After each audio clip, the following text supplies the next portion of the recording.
I told him, I said, I don't need furniture. And he said, why? I said, because I'm going to set my tent up right here in the dining room.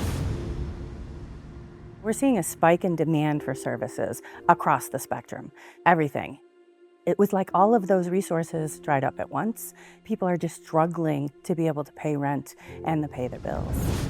It's an existential crisis that nobody who hasn't dealt with it can really understand.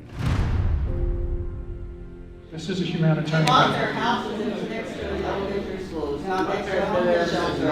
When somebody literally sets up a campsite on the sidewalk and the police don't come by and enforce the law and say, you can't set up a tent here.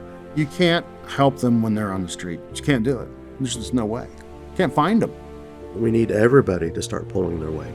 We need to be that example of a community that cares, that's going to try and help solve the issue. Oftentimes they go into encampments, they sleep in cars, and so even when all of a sudden we may have a resource available for someone, the next challenge is now we got to go find them.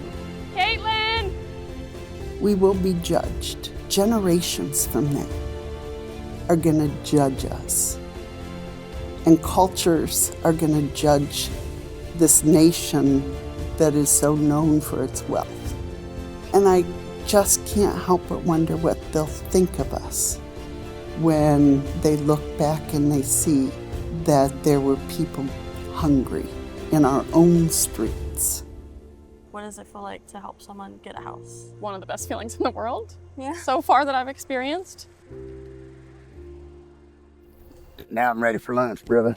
Yeah.